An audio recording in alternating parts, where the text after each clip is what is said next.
bonjour à tous ceux qui nous regardent ici sur scienceetreligion.com. Nous avons le plaisir d'être ici avec Serge Abad-Gallardo, ancien haut fonctionnaire territorial à Narbonne. Si ancien haut fonctionnaire, voilà, oui. Voilà. Et ancien franc-maçon Oui. du loge... Droit humain. Bon, voilà. Droit humain. Droit humain, fondé par, entre autres, Annie Besant, je crois. Oui, Annie Besant et Maria de Reim, Georges Martin. Annie Besant était une amie de Maria de Reim.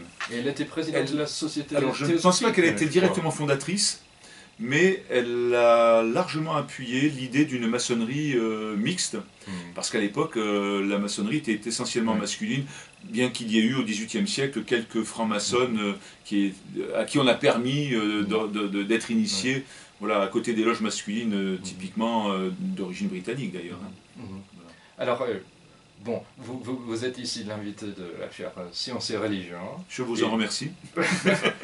Bon, il n'y a pas de quoi. Et je suis... Peut-être ça peut surprendre certains pour dire non mais franc-maçonnerie et science, ça n'a aucun rapport. Hein. Mais plus on fait de recherches dans la matière, un peu grâce aussi aux ouvrages, plus on voit qu'au début de ce qu'on appelle le franc-maçonnerie spéculative, surtout en Angleterre, je devrais mes racines britanniques ici, c'était des figures qui étaient aussi liées à la naissance de la science expérimentale. Début du XVIIIe siècle, même un peu avant, avec de pasteurs huguenots devenus pasteurs anglicains, Jean Théophile Desaguliers. Desaguliers, Anderson. Oui, mais Desaguliers était à la fois il faisait de la physique, et puis c'était un disciple de Newton, non? C'est un disciple de Newton, Newton qui était lui-même franc-maçon. Il était franc-maçon? Oui, oui. Enfin, alors, c'est toujours très compliqué parce que certaines sources parfois peuvent être divergentes, mais j'ai lu dans un certain nombre d'ouvrages que Newton était franc-maçon. Ce qui est sûr, c'est que Elias Ashmole était franc-maçon, qui était la génération précédente, c'est-à-dire avant la fin les constitutions d'Anderson et tout ça, déjà le XVIIe siècle. Il paraît que, et ça c'est quelque chose qui intéresse bien sûr les historiens de la science aussi, que la génération de Francis Bacon et ceux qui ont suivi, c'est vraiment les fondateurs de la science moderne, avaient une autre idée de la science qu'un Richard Dawkins, quoi. C'est-à-dire qu'ils étaient très intéressés par l'alchimie, ils étaient très influencés par toutes ces traditions venant de Paracelse, les hermétistes et tout ça. Et bien sûr, pour nous qui apprenons l'histoire de la science aujourd'hui, ça nous paraît tellement bizarre et tellement romanesque quelque part, qu'on a du mal à voir quel peut être l'intérêt d'un scientifique pour ce qu'on appellerait maintenant les phénomènes paranormaux. Ce qui n'est pas accepté par la science de l'establishment. Parce qu'en creusant dans vos travaux, il paraît que parmi les maçons, surtout ceux qui sont un peu dans les hauts grades, il y en a beaucoup qui ont une démarche franchement ésotérique, qui est à la frontière entre une certaine science, un peu spiritualiste, et la religion. Quelle était votre expérience en loge par rapport à ça? Alors, l'expérience que j'ai pu vivre n'est pas liée directement à une approche scientifique. À titre personnel, c'est plus une recherche métaphysique, recherche de réponse à des questions personnelles, d'ordre philosophique. Je n'ai pas abordé la franc-maçonnerie par l'angle de la recherche, ou du moins de l'intérêt scientifique. Néanmoins, c'est vrai que c'est une question qui se pose souvent, et on voit quand même en filigrane de la doctrine maçonnique, en particulier du rite écossais ancien et accepté, celui que je connais bien, que j'ai pratiqué pratiquement 24 ans, une doctrine pythagoricienne. Pythagore est une référence essentielle pour la franc-maçonnerie en général. Et d'ailleurs, un des fondements de la franc-maçonnerie, c'est de se baser sur la géométrie. Je crois qu'il y a dans l'idée de la franc-maçonnerie la possibilité de lier l'ésotérisme et la science, tout simplement parce que la franc-maçonnerie est persuadée qu'il y a des secrets que la science peut expliquer. Et Voilà. on est, à mon avis, dans le droit fil de la philosophie des Lumières, mais peut-être d'une philosophie dévoyée. Hein, pas réellement cette philosophie auquel on aurait pu s'attendre, qui est simplement d'apporter le progrès matériel à l'être humain, mais plutôt d'une philosophie qui, en amenant le progrès, va permettre à l'être humain de se réaliser sur le plan personnel d'un point de vue philosophique ou métaphysique. Et donc, partant de cette idée, la franc-maçonnerie va s'apercevoir et va prendre des références, notamment dans le pythagorisme, dans l'alchimie, dans la Kabbale également, qui va à ce moment-là venir apporter le courant ésotérique, et va essayer de trouver des vérités qui soient peut-être démontrables scientifiquement, alors même qu'elles pourraient tout simplement être taxées de superstition. Les sciences occultes. Voilà, peut-être y a-t-il au départ de cette idée ou de cette idéologie le sentiment que finalement derrière la superstition il y a une certaine réalité. Pourquoi? Parce que la franc-maçonnerie fait systématiquement référence à une tradition primordiale, c'est-à-dire l'idée que derrière toutes les religions il y a une connaissance avec un C majuscule qui va donc être bicéphale, d'un côté purement scientifique, rationnel, voire rationaliste, et d'un autre côté complètement ésotérique et hermétiste. Et là on voit aussi peut-être je ne sais pas, l'influence ou au moins la convergence avec la société théosophique. Absolument. Parce qu'Annie Besant était présidente de cette société, non? De mémoire, le lien entre Annie Besant et Maria de Reim est surtout à travers la société théosophique.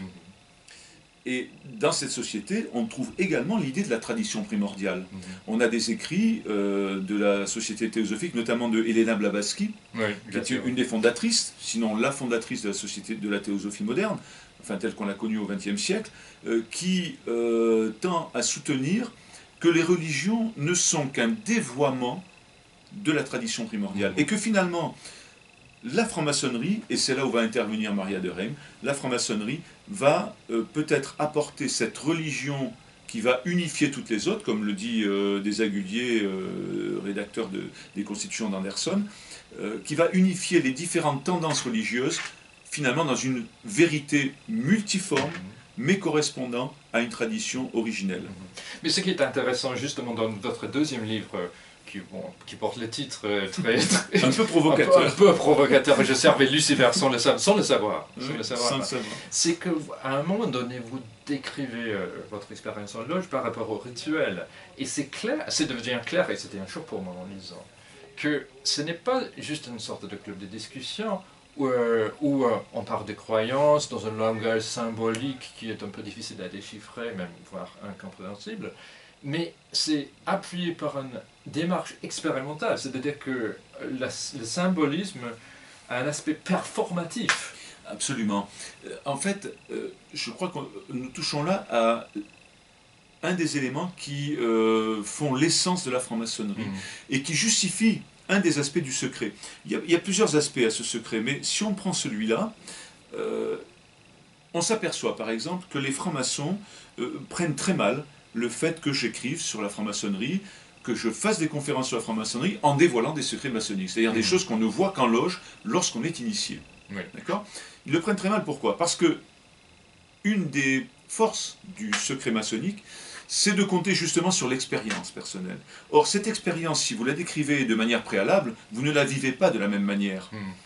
Par exemple, à l'initiation, il est très important que celui qui est initié fasse l'expérience des processus de purification initiatique, sans savoir exactement ce qui va se passer. Et c'est cette espèce de choc entre la réalité de ce qui va se passer, que je décris dans mon premier livre, comme quelque chose de très anodin, et l'imaginaire du candidat, qui va développer quelque chose de l'ordre du questionnement métaphysique. Alors, ce qui signifie que c'est important qu'il soit pour eux dans les ténèbres. Voilà, ce qui justifie. Voilà, ils sont dans les ténèbres parce qu'effectivement, et je crois que c'est le terme que j'utilise dans mon premier livre, lors de l'initiation, nous sommes impressionner au sens photographique. C'est-à-dire que lorsque vous passez, par exemple, je crois que l'initiation dure une bonne vingtaine de minutes, avec un bandeau sur les yeux, dans la parfaite obscurité, quand vous enlevez ce bandeau et que vous avez une lumière même qui n'est pas très crue, elle est forcément éblouissante. De là, il y a une sorte de phénomène de suggestion qui peut vous conduire à croire que cet éblouissement est de l'ordre de la vérité que vous venez de découvrir par vous-même grâce à l'aide des francs-maçons lors de l'initiation. Ce qui signifie que c'est une mise en scène. C'est une mise en scène, c'est un psychodrame. C'est un psychodrame. C'est un psychodrame. Oui, mais ce que vous êtes en train de décrire là est un peu différent de ce que vous décrivez par rapport à la chaîne d'Union, oui, par exemple. Parce que là, c'est vraiment inquiétant ce que vous dites. Que alors, vous avez ressenti. Est-ce que vous pouvez, pour ceux qui ne connaissent pas, juste décrire un peu cette cérémonie? Bien sûr. Alors, premier point, bien sûr c'est différent. L'initiation est différente de la chaîne d'Union, en partie parce que, comme le terme l'implique, initiation c'est début. Donc forcément, le corps n'est peut-être pas prêt, ou l'esprit ne sont peut-être pas préparés à recevoir certaines énergies que la pratique maçonnique va permettre peut-être de développer plus ou moins consciemment. Premier point. Le deuxième point, la chaîne d'Union est un événement magique. Alors c'est un événement magique parce que, au sens psychologique, il existe parce qu'on le crée. Ok. D'accord ? Il est dans l'imaginaire. Il existe. Le deuxième point, c'est un événement magique, à mon avis, au sens métaphysique, parce que lorsque les francs-maçons forment la chaîne d'Union, ils sont en relation avec quelque chose qui est de l'ordre de l'invisible. Ça, ce n'est pas moi qui le dis.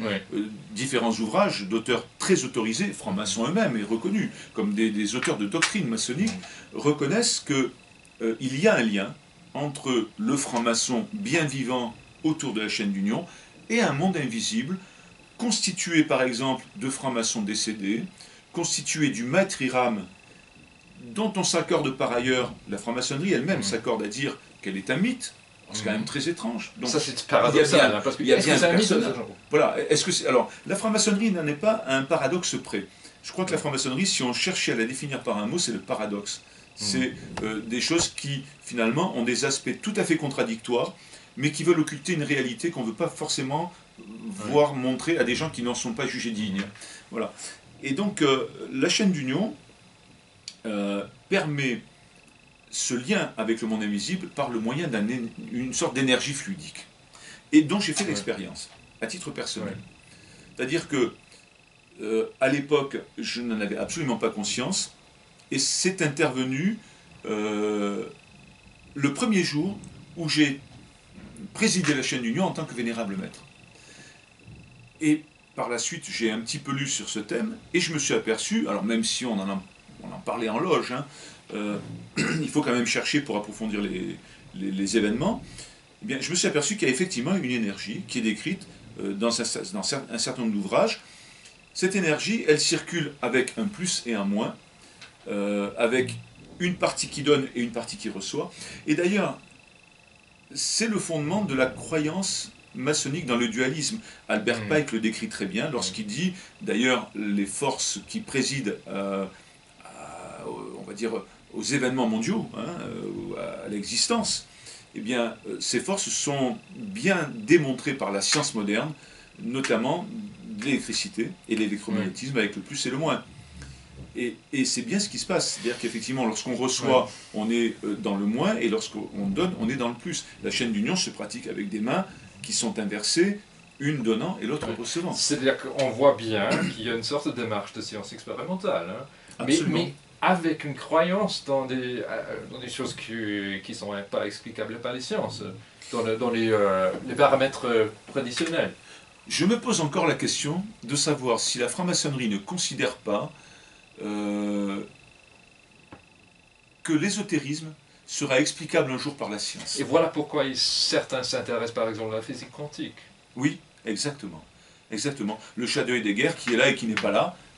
Pour l'instant, moi j'avoue franchement, je suis pas physicien, mais ça me pose un problème de l'ordre de du concept. J'ai du mal à concevoir. Bien sûr, on peut l'expliquer par des formules, mais sur le plan humain, j'ai du mal à expliquer parce que ça n'est pas visible, qu'un chat puisse être ici et ne pas l'être. Mais à partir de cet exemple, la franc-maçonnerie va peut-être dire que bien, ce qui n'est pas visible aujourd'hui n'est pas pour autant inexplicable et n'existe pas pour autant. Oui. Mais votre description aussi avec les manifestations fluidiques, tout ça, ça rappelle aussi le langage des magnétiseurs, de Mesmer, aussi des spirites, ou des gens qui étaient un peu tendance spiritualistes, type Society for Psychical Research à Londres. Moi, j'ai connu de toute façon. Alors, ça ne se pratique pas au grade où j'ai été. Est-ce que ça se pratique par la suite? J'en suis pas sûr. Mais la franc-maçonnerie est un chemin qui ouvre des portes. Une de ces portes peut être le magnétisme, une autre peut être le spiritisme, une autre peut être la cartomancie, le tarot, etc. Donc il est clair que c'est une sorte de baccalauréat pour faire des études supérieures dans diverses matières. Hein. Et donc j'ai connu, moi, des personnes, notamment une franc-maçonne de très haut grade, qui pratiquaient le spiritisme en faisant tourner les tables. J'en ai connu d'autres qui faisaient de l'astrologie. J'en ai connu d'autres qui faisaient du magnétisme. Tout cela, ce sont des approches ésotériques teintées de scientisme, parce qu'on se dit, ben, le magnétisme, c'est démontrable. On sait très bien que nous sommes à l'instant même traversés d'ondes radio, donc c'est démontrable par la science, ça existe probablement, et peut-être que les pratiques magiques auxquelles nous nous livrons à l'instant existent et seront démontrées un jour par des moyens scientifiques. Alors c'est pas incompatible avec un certain rationalisme, de cette façon. Hein. Alors, je crois que c'est l'échappatoire au rationalisme qui permettrait justement de dire non, de démontrer la différence entre la raison et la superstition. Voilà. Oui, mais ce que vous êtes en train de dire aussi va à l'encontre complètement de l'image reçue un peu des francs-maçons des matérialistes réductionnistes durs, qui sont vraiment opposés à toutes les religions et tout ça, tandis que ça semble être quand même un rituel aux allures pseudo-religieuses. Moi, je crois démontrer, surtout dans mon dernier ouvrage, que la franc-maçonnerie est une religion. Oui. Et d'ailleurs, si je dis que je crois le démontrer, c'est parce que je m'appuie également sur des écrits maçonniques. Vous parliez des constitutions d'Anderson. Un pasteur anglican ne peut pas se tromper de terme quand il utilise le terme de religion. Lorsqu'il dit, par exemple, dans l'article 1er, il est plus opportun, alors je paraphrase, mais il est plus opportun aujourd'hui de relier tous ces hommes autour d'une même religion, en parlant de la franc-maçonnerie, j'imagine qu'il considère la franc-maçonnerie comme une religion. Alors aujourd'hui, c'est vrai que la franc-maçonnerie dit tout et son contraire, souvent. Peut-être volontairement. Hein, parce que je crois qu'il y a le culte, c'est ça, hein, c'est ne pas montrer ce qui existe. On voit par exemple dans les écrits d'Albert Pike, dans Morals and Dogmas, on a dans le même livre deux phrases complètement antinomiques. Une phrase qui dit la franc-maçonnerie est une religion, notamment une religion luciférienne, et dans un autre passage du livre, la franc-maçonnerie n'est pas une religion. Oui, non, mais effectivement, là, on est dans le brouillard complet. Donc c'est très compliqué. Hein. Oui, mais en même temps, parce que puisque vous parlez d'Albert Pike, bien sûr, tout le contentieux entre maçons et, entre guillemets, anti-maçons, c'est souvent autour de Morals and Dogma. Parce que je vois la ligne de défense des francs-maçons, souvent c'est évoquer l'affaire Léo Taxil, par exemple, en disant non, mais vous interprétez mal nos sources, et lui, il n'a jamais dit ça, et tout ça. Mais je crois qu'avec l'ensemble des données que vous présentez, ça devient de plus en plus difficile de défendre l'hypothèse que c'est vraiment juste des recherches un peu anodines. Tout à fait. Je pense que vous avez raison. Pourquoi la polémique est souvent fondée sur les textes d'Albert Pike, soit la déclaration qu'il a faite aux dignitaires du 33e degré, je ne me souviens plus exactement quel est le détail, soit Morals and Dogmas. Mais parce qu'il n'y a pas beaucoup d'écrits maçonniques qui ont fait référence, et il n'y a pas beaucoup d'anciens francs-maçons qui ont décrit les rituels, et surtout qui ont analysé leur portée. Donc, à partir de là, la franc-maçonnerie peut dire tout et son contraire, puisqu'il n'y a pas de référence particulière. Il y a très peu de livres qui sont importants. il y a les livres écrits par Oswald Wirth Oui. et Jules Boucher. Mhm. Le reste, c'est du discours. Ouais. Sauf, je dirais que, bon, et on a fait quelques recherches un peu d'un point de vue chrétien dans cette matière, je crois que les écrits de Manly P. Hall aux États-Unis, c'est vraiment l'ésotérisme, mais pur et dur. Hein. Pur et, dur. Et pour les Américains, c'est vraiment l'une des références principales. Et là, il n'y a aucune ambiguïté. Oui, oui. Mais en analysant un peu tout cet univers et les données historiques, par exemple, le fait que il y avait des conférences spirites au début du XXe siècle qui se déroulaient au Grand Orient de France, hein, avec tout le gratin de l'occultisme. Hein. Ah, mais certainement, certainement. D'ailleurs, si la théosophie est liée, pour ce qui est du droit humain, à la franc-maçonnerie, c'est quand même sur la base de l'occultisme également. Et c'est vrai que, alors c'est peut-être une donnée historique, moi je ne suis pas historien de formation, mais on peut observer tout de même qu'il y a dans, on va dire, le renforcement de la franc-maçonnerie, le moment où elle est finalement la plus puissante sur le plan politique, sur le plan sociétal, c'est-à-dire la fin du 19e, Ouais. fin du 19e ou milieu du 19e jusqu'à milieu du 20e, Ouais. hein, où elle se manifeste de manière occulte, on ne la voit pas agir, mais on voit la société changer sous l'égide de la franc-maçonnerie. En même temps, on a une énorme poussée de l'occultisme, du spiritisme avec Allan Kardec, on a également avec Mesmer le magnétisme, on a toutes ces doctrines qui viennent. Et alors, moi je me pose la question de savoir s'il n'y a pas derrière tout cela une volonté de faire échec à la foi chrétienne notamment. Un petit peu lorsque, alors je prendrai une référence un peu théologique, Simon le magicien, qui voit Paul et qui lui dit, mais je te paye, donne-moi ton secret. De Saint-Esprit. Hein. Voilà. Et Paul qui lui dit, non mais tu n'as rien compris. Hein. Bon, c'est une manière un peu triviale d'interpréter les actes des apôtres et voilà, mais les écrits de Saint Paul, mais c'est un petit peu ça qui se passe. Donc, je me demande si on n'est pas dans le même cas de figure, c'est-à-dire à savoir que des magiciens qui veulent s'approprier des secrets ésotériques pour finalement conquérir une sorte de pouvoir parce qu'ils imaginent que, comment dire, que la foi est un pouvoir. Que la foi est un pouvoir. Oui. Et c'est peut-être la raison pour laquelle la franc-maçonnerie a combattu, et combat peut-être dans une certaine manière, peut-être pas toutes les obédiences, mais certaines obédiences la combattent, l'Église. Mais c'est intéressant comme hypothèse, effectivement, je n'y avais pas pensé, mais je crois que cette attitude de connaissance en tant que pouvoir, ça me paraît fondamental. Et là, on revient à la naissance de la science expérimentale, parce qu'on trouve ça dans les écrits strictement scientifiques de Francis Bacon, c'est-à-dire qu'on va torturer la nature pour qu'elle livre ses secrets. Tout à fait. Alors, je comprends, on est dans l'alchimie. On est dans l'alchimie. On est dans l'alchimie. C'est-à-dire qu'on voit bien que la science, d'une certaine façon, c'est la clé qui va ouvrir toutes les portes. C'est ça. Et puisqu'on est aussi dans une sorte de discours un peu néoplatonicien, on n'a pas les mêmes blocages par rapport à des sujets un peu tabous comme l'alchimie, comme aujourd'hui. Et on voit que ça, c'est tout un package qui, pour les historiens des sciences, est assez difficile à cerner, parce que ça a été mis en marge aussi par le positivisme, en disant non, la science, c'est pas ça. Tandis que historiquement et sociologiquement, mais à une certaine époque, c'était ça. Oui, et puis il y a certainement un point de vue de l'historien, encore une fois, c'est pas du tout ma spécialité, mais j'ai un peu l'intuition que le scientisme pur et dur ne peut pas intervenir sans une histoire qui va, entre guillemets, travestir ce qui s'est passé avant.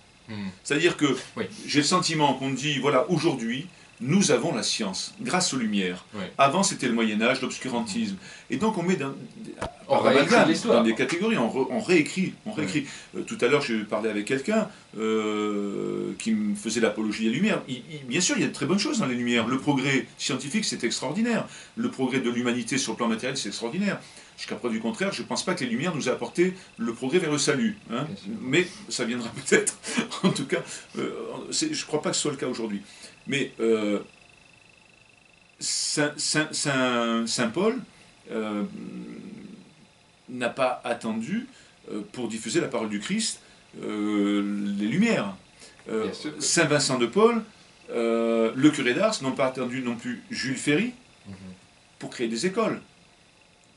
Donc Exact. ça, c'est systématiquement occulté. Donc Mhm. on donne le sentiment à la population que finalement, grâce aux Lumières, grâce à la franc-maçonnerie, bien finalement le monde va mieux. Quand je regarde autour de moi, je n'ai pas vraiment l'impression qu'il Mais va on a mieux. besoin de créer une nouvelle mythologie pour que ça fonctionne dans les esprits. Hein. Voilà, voilà. Non, mais c'est effectivement, c'est très. Il y a beaucoup de matière pour les historiens, pour essayer de voir un peu clair dans ça. Mais ici, je parle en tant que Britannique.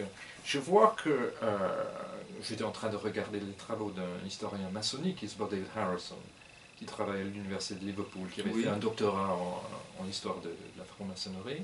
Mhm. Et il me semble, quand j'étais assez surpris en entendant parler, parce qu'il me semble que dans le monde anglo-saxon et surtout en Grande-Bretagne, il y a une sorte d'effet Harry Potter. C'est-à-dire que des sujets qui étaient complètement tabous, type la magie et tout ça, c'est devenu vraiment bon ton de dire oui, je pratique la magie blanche, par exemple. Tous ces gens qui sont dans un peu le nouvel âge, hein, ou les nouvelles religiosités, ils n'ont pas les mêmes blocages scientistes Mhm. pour parler de tout ça. Alors, j'étais vraiment très très étonné quand en tant que maçon, il avait dit, oui bien sûr, il y a des influences ésotériques, surtout au 19e siècle, et puis il cite tous les grands noms de l'occultisme, y compris un Aleister Crowley, qui, non, on ne peut pas avoir plus sataniste Qui était franc-maçon. qui était franc-maçon. C'était des francs-maçons, oui. Alors, je me suis posé la question, mais pourquoi et puis ils ont dit non, mais ils étaient à la recherche de la vérité, bon, ils regardaient le monde autrement. Et franchement, je me suis dit, il y a 20 ans, est-ce qu'on aurait pu dire ça? Qu'est-ce qui a changé dans le climat social qui permet que parce qu'en France, il y a certains spécialistes, un grand spécialiste du 19e siècle qui s'appelle Guillaume Cuchet, qui avait dit on vit une époque néospérite, Mhm. où tout ça qui était occulté justement dans l'histoire de la France, de la métapsychique disons, Mhm. c'est en train de faire un comeback. Et est-ce que ça explique aussi l'attirance, non seulement vers les francs-maçons, mais vers beaucoup d'autres religiosités du type investiguées par le père Verlaine, par exemple? Oui, oui, oui, oui. Il me semble qu'on a affaire à un phénomène socio-historique assez complexe, mais riche en enseignements, notamment pour l'Église. Oui, j'ai le sentiment que ce phénomène que vous décrivez intervient parce que l'être humain est un être religieux. Alors, moi j'aurais tendance à croire que Dieu l'a créé pour ça. Et que certains ont dû commettre l'erreur de différencier science et foi. Alors que science et foi me paraissent complètement complémentaires. Il y a un dicton assez populaire qui dit finalement qu'un peu de science éloigne de la foi et beaucoup de science y ramène. C'est pas mal ça. Ça me paraît frapper au coin du bon sens. On ne peut pas, même si on est prix Nobel, ne pas s'interroger sur le sens de l'existence, sur la conscience d'être soi-même. Voilà. Donc d'avoir des questions purement philosophiques. Et on sait très bien que la philosophie, si on va jusqu'au bout, va développer forcément quelque chose sur la métaphysique. Bien sûr. On n'a pas le choix. Ouais, On n'a pas le choix. Autrement, c'est pas de la philosophie. La philosophie, c'est bien le questionnement sur l'être. Il y a une question ontologique là-dessus qui est incontournable. Donc, à force de penser que la science pouvait tout résoudre, eh bien, l'être humain s'est aperçu que c'était faux. À preuve, moi je le dis souvent, si la médecine parvenait véritablement à résoudre toutes les énigmes des maladies, plus personne ne mourrait. Or, on s'aperçoit bien que malgré certains traitements qui marchent dans certains cas, eh bien, ils ne marchent pas dans d'autres. Là, j'ai vu dernièrement dans la presse qu'un enfant mordu par un chien enragé est décédé à Lyon, justement, ici même. Donc, alors même que les traitements antirabiques existent. On voit bien que la science n'a pas la clé de tout. À partir de là, l'homme étant un être religieux, deuxièmement, la science faisant finalement fiasco, en quelque sorte, la nature a horreur du vide, et la pensée humaine également. Eh bien, on continue à se poser des questions. Ce qui explique certainement aujourd'hui le succès de phénomènes comme le New Age.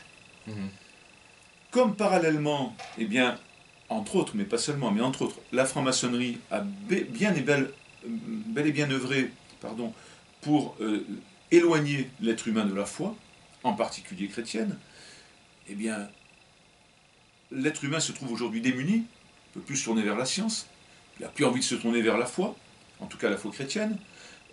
Il a quelques éléments de séduction au sens luciférien du terme, dans certaines doctrines, qui lui paraissent un peu crédibles. L'aspect Harry Potter, comme vous disiez tout à l'heure. Et là, on se dit, tiens, pourquoi pas? Et si j'essayais? Alors, certains vont se tourner vers l'occultisme, d'autres vers des disciplines de bien-être. Oui. Hein, c'est ce qu'on va chercher. La version un peu plus voilà, c'est ça. Hein. Dernièrement, j'ai rencontré dans le train une dame qui a fait un best-seller avec un livre qui décrit des techniques hawaïennes pour le bien-être, etc. Bien sûr, hein, avec en plus la caution d'un médecin. Donc il y a la science qui vient en appui pour apporter finalement une crédibilité à sa démarche un petit peu ancienne. Voilà. Et je crois que c'est un phénomène qui, vous avez raison, qui est très intéressant. L'homme aujourd'hui n'a plus confiance dans l'avenir.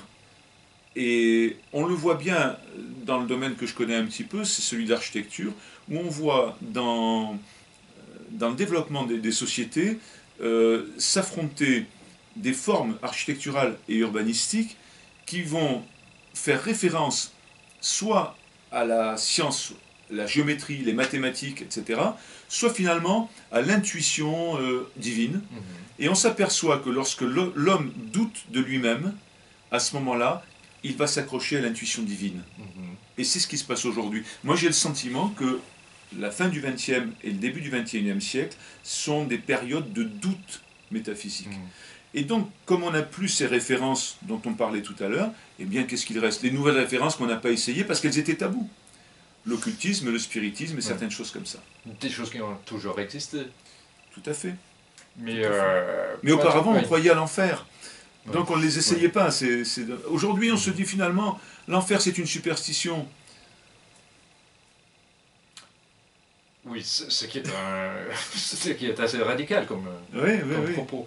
Mais effectivement, quand on prend tout ça en compte, on voit que, bien sûr, la position de l'Église catholique est canoniquement très claire par rapport à la franc-maçonnerie. Et quand même, on voit beaucoup d'exemples dans le monde de la théologie, par exemple, de gens qui disent « Non, mais il faut quand même essayer de tenter le dialogue, parce que là, il faut dépasser ces conflits qui datent d'une époque où l'Église était vraiment dans une répression, et maintenant, il faut être beaucoup plus ouvert au monde et tout ça. » Et on entend même des cardinaux qui prônent une nouvelle ouverture envers la franc-maçonnerie. Et comment est-ce que vous interprétez ça? Je crois que l'ouverture envers la franc-maçonnerie, c'est forcément celle du dialogue. Ce n'est pas parce qu'une personne est franc-maçonne, moi je ne le suis plus, que je ne vais pas parler avec elle. Je rencontre régulièrement dans mes conférences, parfois ça se passe de manière plus ou moins sportive, je dirais, mais bon, au contraire, non, il faut parler avec les francs-maçons, il faut leur dire. Et je crois que le rôle et la foi d'un chrétien le conduit, sa foi le conduit à parler du Christ, et aux francs-maçons comme aux autres. Donc, il me paraît naturel qu'il puisse y avoir une discussion entre un profane qui soit chrétien et un franc-maçon qui le soit ou qui ne le soit pas. D'autre part, ça n'est pas parce que le monde change que c'est une bonne chose de suivre ces changements, dans tous les sens. C'est-à-dire que si le monde va mal, il nous appartient à nous qui sommes l'Église de montrer en quel point ce glissement finalement s'éloigne de l'Évangile, sans porter de jugement de valeur, mais simplement de dire voilà, nous croyons à autre chose. Hein. Après, faites ce que vous voudrez, mais notre foi, c'est pas ça. Je prends par exemple la question de l'avortement, qui est une question extrêmement délicate. Il n'est pas question de condamner les personnes qui ont recours à l'avortement, parce que ce sont des drames systématiquement. Ce que j'observe par exemple, c'est que dans tous les discours pro-avortement, on parle de la détresse de la femme, qui est une réelle détresse, On ne parle jamais de la disparition d'une vie, et on ne parle jamais de la détresse du père. Parce que je suppose qu'il y a des pères qui sont en détresse parce qu'ils auraient peut-être voulu avoir un enfant. Mais ça, c'est un débat qui est occulté. On parle de la liberté de la femme par rapport à l'usage de son corps. Personne ne penserait à remettre en question la liberté du corps. C'est une question d'évolution de la société. Celle de la femme, encore moins. Mais c'est une question où la maçonnerie a joué un rôle. Voilà, la maçonnerie a joué un grand rôle, parce qu'en fait, il me semble que la maçonnerie ne s'appuie pas sur une morale d'essence divine. Oui, parce qu'il n'y a pas de loi naturelle. Il n'y a pas de loi naturelle en franc-maçonnerie. D'ailleurs, j'ai des citations dans mon deuxième ouvrage de mémoire. Je crois que c'est Henri Caillavet qui disait il n'y a pas de morale à soubassement divin. La morale est contingente. Ce qui est faux aujourd'hui sera juste demain. C'est pas possible d'avoir une morale comme ça. Mais c'est aussi, si j'ai bien compris, parce que si on prend aussi votre idée de base que la franc-maçonnerie c'est un occultisme dualiste, que quelque part la question de l'origine du mal, c'est une différence fondamentale entre la maçonnerie et le christianisme. Ah mais absolument. Même la maçonnerie qui se dit la plus déiste est une idéologie ou une conception de la vie totalement manichéenne, dualiste. Par exemple, je prends le rite écossais rectifié, qui est très utilisé par la Grande Loge nationale française, qui est une obédience déiste, qui n'est pas une obédience foncièrement anticléricale. Hein. Des gens qui s'entendent très bien avec l'Église. Même cette obédience-là, le rite principal qu'elle va utiliser est fondé sur quoi? Il est fondé sur la tradition des pères de l'Église, tradition chrétienne, qui n'est pas discutable pour un chrétien. Sauf que, moi j'observe qu'il ne s'agit pas du magistère. Il s'agit oui, parce qu'il y a patristique et patristique. Hein. Voilà. Hein, on peut à ce moment-là prendre les écrits patristiques et puis les interpréter à sa manière. Donc on ne passe pas par finalement l'infaillibilité du pape dans les dogmes. Hein, donc il y a déjà une petite nuance. Admettons qu'elle n'existe pas, cette nuance. Le deuxième fondement, c'est la doctrine ésotérique de Martinez de Pasquali, qui est un occultiste, et qui, lui, dans sa doctrine, définit bien Dieu comme un créateur, puisque forcément, il y a une dimension déiste, mais ce Dieu créateur a émané deux puissances divines, qui sont une puissance du bien et une puissance du mal. Et puisque c'est une puissance qui est émanée, c'est-à-dire que le mal existe en Dieu. Le mal existe en Dieu. Et ça, c'est le propre du gnosticisme. La question essentielle du gnosticisme, c'est de dire que si Dieu est tout-puissant, il a forcément créé le mal. Or, dans les Écritures, on voit bien qu'on lit et on comprend tout le contraire.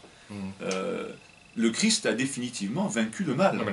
Et deuxièmement, si on prend la Genèse, Dieu vit que tout cela était bon. Donc le mal est intervenu par la faute de l'homme sous l'influence de l'orgueil de Lucifer. Et non pas par la création divine. Tandis que si j'ai bien compris, selon les... bon, c'est un voie maçonnique, Lucifer a eu une mauvaise presse.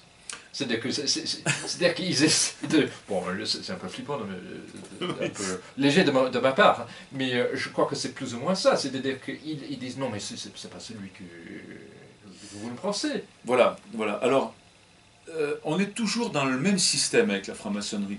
Lorsque vous allez parler avec quelqu'un qui fait partie des hauts niveaux de la franc-maçonnerie, il vous le dira peut-être avec mauvaise volonté, et quand vous parlerez avec quelqu'un qui est un niveau en dessous, il le fera par erreur.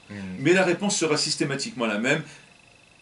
Je la schématise, je la cite un peu de mémoire, en généralisant. Mais non, ça n'est pas comme ça.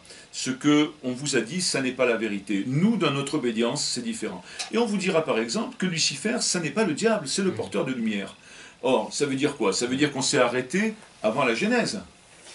Or, les francs-maçonneries qui utilisent, on va dire, des doctrines qui sont les plus déistes, voire théistes, sont des doctrines abrahamiques, voire noachites. Donc on est après la Genèse. On voit bien qu'il y a eu la chute. Il y a eu la chute. Mais comment est-ce qu'ils expliquent parce que j'imagine que la chute n'est pas une chute. Alors, moi j'ai un document, je suis en possession d'un document qui est réservé au haut grade. Donc ça veut dire que 95% des francs-maçons qui ne sont pas ne connaissent pas. Mais dans ce document, il y a une éloge de la transgression. La transgression n'est pas décrite comme une chute, elle n'est pas décrite comme une faute, mais comme une libération de l'homme par l'homme. Donc il n'y a pas de grâce en franc-maçonnerie, il n'y a pas de salut par la grâce. C'est là où est le problème. Et c'est la raison pour laquelle, bien sûr, le titre est un petit peu sulfureux et exagéré, mais de temps en temps, il faut marquer les esprits. Lucifer est bien présent. Tout à l'heure, vous me posiez la question de savoir comment se fait-il que les gens s'intéressent à l'ésotérisme. Il y a encore une autre réponse possible. C'est une réponse apocalyptique. C'est-à-dire qu'aujourd'hui, le démon met les bouchées doubles parce qu'il s'aperçoit qu'il a perdu du terrain et qu'il faut le reconquérir. Alors, il donne des coups d'épée dans l'eau, mais son activité est quand même très importante. Lucifer n'est pas le porteur de lumière. Il a été l'ange préféré de Dieu, ça c'est clair, mais il a chuté. Et là, il a chuté par orgueil. Oui. Et là, je crois que c'est important pour ceux qui regardent de savoir que dans votre livre, vous citez par exemple quelquefois les paroles d'exorcistes. C'est-à-dire que ceux qui croient vraiment à l'existence, bien sûr, du diable tel qu'on le trouve dans la Bible, mais aussi qui ont affaire à des gens qui souvent étaient dans les nouvelles religiosités et qui avaient une démarche expérimentale qui a mal tourné. Alors, je crois que là, et c'est on essaie d'être très sérieux, qu'il y a des dégâts, quelquefois, et entendu aussi les témoignages d'exorcistes par rapport à la franc-maçonnerie, c'est pas anodin. La participation à certains rituels. Absolument. Je suis persuadé que sur le plan spirituel, et quand je dis je suis persuadé, c'est parce que j'en ai fait l'expérience, et parce que depuis que j'écris, que je fais des conférences, j'ai beaucoup de rapports avec des francs-maçons qui ont quitté la franc-maçonnerie et qui ont fait des expériences assez désagréables sur le plan spirituel. Ça existe, c'est une réalité. Alors, soit on va se passer du point de vue de celui qui ne croit pas ni à Dieu, ni à l'existence du diable. Eh bien, pour le moins, faire une chaîne d'union, se placer dans un processus spirit par lequel on va se mettre en communication avec l'au-delà, je pense que ça peut provoquer des dégâts psychologiques. En tout cas, une certaine distance avec la réalité. Avec le même si on parle uniquement sur le plan psychologique. Voilà, même si on reste sur le plan psychologique. Si on passe maintenant sur le plan de celui qui croit à Dieu, et donc qui croit également à l'existence du diable, quelles que soient d'ailleurs les religions, le diable est présent partout, eh bien, les dégâts psychologiques vont être augmentés par des dégâts spirituels. C'est-à-dire que, d'une certaine manière, eh bien, on rentre sur le chemin de Lucifer. Je donnerai juste un exemple que je cite dans mon livre et que j'explique également dans mes conférences. L'initiation maçonnique, quelle que soit l'obédience, quel que soit le rituel utilisé, c'est-à-dire que je balaye tout le champ de la franc-maçonnerie, des francs-maçonneries, puisque les francs-maçons aiment bien parler des francs-maçonneries. Mais moi je dirais, quelle que soit l'obédience et le rituel utilisé. Eh bien, l'initiation est un renoncement à l'infusion de l'Esprit Saint et de la lumière du Christ lors du baptême. Oui, parce que vous reconnaissez que vous êtes dans les ténèbres. Vous reconnaissez que vous êtes dans les ténèbres et vous prenez la seule lumière qui soit, qui est un dogme maçonnique, à savoir la lumière maçonnique qui va vous apporter le chemin de la vérité. Donc, je cite, pas dans mon livre, mais dans les conférences, assez souvent, je ne le fais pas systématiquement, j'aime bien changer, eh bien, il y a un père exorciste, je crois, de mémoire, qui s'appelait le père Cipriano, qui explique... voilà, qui explique quels sont les éléments d'impact avec Satan. Un de ces éléments, c'est l'abjuration du baptême. Donc, ce que je veux dire, moi, aux francs-maçons, ensuite, une fois qu'ils m'ont entendu, ils font ce qu'ils veulent. Moi, je n'ai pas vocation à les convaincre de quoi que ce soit.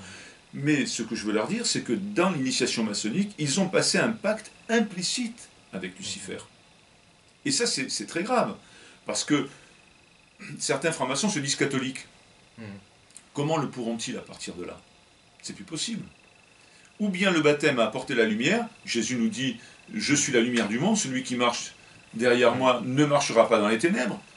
Ou bien on croit à ça, ou bien on croit que la lumière maçonnique va nous apporter la vérité. Parce que quand on regarde les écrits autobiographiques, par exemple, du Père Lalande, quand il, après sa conversion, il est entré dans une sorte de zone grise où il était un peu dans les rose-croix. Et où il avait une pratique que lui pensait était une pratique pratique des guérisseurs, mais c'était une pratique.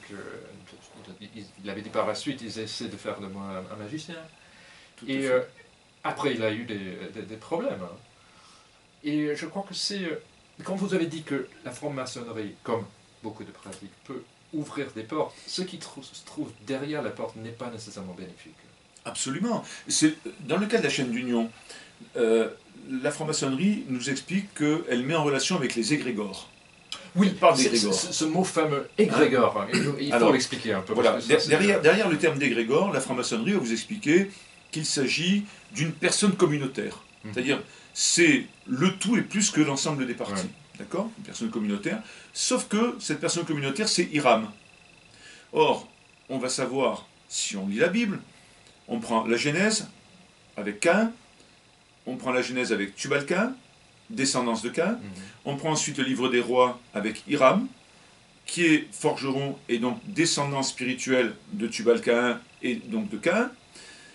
On va arriver à un personnage qui s'appelle Hiram, qui est essentiellement lié à Caïn, lequel est quand même sous l'influence du démon. C'est quand même gênant de se dire qu'on se met en relation de manière invisible et fluidique avec quelqu'un qui nous renvoie au démon, et qui est peut-être possédé par le démon lui-même. Premier point. Deuxième point, c'est que les égrégores dans le livre d'Enoch sont des entités malfaisantes. Donc ce terme d'égrégore, il n'est pas anodin. Il est cité par Eliphas Lévi, qui est un occultiste, un magicien, comme faisant partie de quelque chose d'extrêmement malsain pour la spiritualité humaine. Mais vous dites énochien. Oui, oui. C'est-à-dire que la référence pour ce mot, c'est un apocryphe ou Alors c'est un apocryphe. Le livre d'Enoch est un apocryphe. Oui. Cela dit, ça lui enlève peut-être une valeur dogmatique, oui, parce que mais ça ne lui enlève pas une valeur historique ou spirituelle. Et je crois que dans l'église éthiopienne, c'est encore reconnu. C'est possible. Un des livres d'Enoch. Mais ça m'a fait un peu tilt aussi parce que dans les recherches sur les origines de la franc-maçonnerie, on dit que justement Elias Ashmole, qui était un peu le prédécesseur de Zagulier, il était très influencé par l'astronome magicien de la reine Elisabeth I, c'est-à-dire John Dee, qui travaille ensemble avec un autre magicien, Edward Kelly, pour transcrire un langage énochien. Alors ça confirme une certaine lignée de pensée, c'est-à-dire qu'on va chercher une connaissance qui est perdue, une connaissance qui est bien sûr intrigante, parce que peut-être occultée par les pouvoirs, pour le pouvoir de l'Église. Hein. Et ça va ensemble avec toute cette mentalité qui dit que le vrai christianisme se trouve dans les évangiles gnostiques. Tout à fait. C'est vraiment un peu Dan Brown. Tout à fait. C'est vraiment l'esprit du temps. Mais, en fait, les lignées que vous évoquez, elles sont très bien explicitées dans un livre, je crois, qui s'appelle Église et franc-maçonnerie, me semble-t-il. En tout cas, il est écrit par Max Handel, qui était un Rose-Croix, franc-maçon, Rose-Croix, franc-maçon de haut niveau, et qui nous explique, il nous explique bien que la légende maçonnique nous dit que Lucifer a connu charnellement Ève, c'est-à-dire qu'ils font une interprétation qui repose sur absolument rien, qui soit reconnue par le magistère, mais c'est une interprétation qui leur est personnelle, probablement gnostique. Lucifer a connu Ève charnellement, Ève a enfanté Caïn, non pas d'Adam, mais de Lucifer. Caïn est un fils, non, pas seulement spirituel, mais charnel de Lucifer. Ce qui serait à l'origine de la chute, Jéhovah ayant été jaloux de cette tromperie. Voilà. Alors ça, c'est la légende maçonnique. Mais ce qui est important, par contre, c'est ce que Max Handel nous dit. À partir de là, il y a eu deux lignées d'hommes. Une première lignée, qui est la lignée caïnite, qui va donner les forgerons, qui va donner... Alors, forgerons, quand même, ce sont ceux qui font les métaux. Qu'est-ce qu'on a symboliquement? Les alchimistes, pardon. Qu'est-ce qu'on a derrière la symbolique du métal? Eh bien, on a l'argent, la finance, et les armes. Qu'est-ce qui est le plus nocif aujourd'hui pour le monde dans lequel nous vivons? L'argent et les armes. Donc on a une lignée caïnite qui vise probablement à la destruction de la création divine. Et en face, on a la lignée de Seth, Abel ayant été tué, bien sûr, donc la lignée du bien, c'est-à-dire la lignée de ceux qui se placent dans l'obéissance à Dieu. et qui représente celui qui ne veut pas désobéir et qui ne veut pas, comment dire, rejeter le Créateur. Beaucoup de sujets à réflexion. Énormément. En étant votre conférence de ce soir avec une grande impatience. Mais écoutez, j'espère qu'elle passionnera beaucoup de gens. Je suis sûr. Le thème est compliqué. Le thème est très complexe. Et je crois que c'est volontaire de la part de la franc-maçonnerie parce que elle est divisée en elle-même. Et je dis, de toute façon, il y a une seule maçonnerie parce qu'elle revient à un seul tronc. Et il y a le tronc commun de la maçonnerie, c'est l'occultisme et l'ésotérisme, quelle que soit l'obédience. Et je crois que ça, c'est le message principal de cette interview. Tout à fait. Serge Abergeller, merci. Merci, Peter.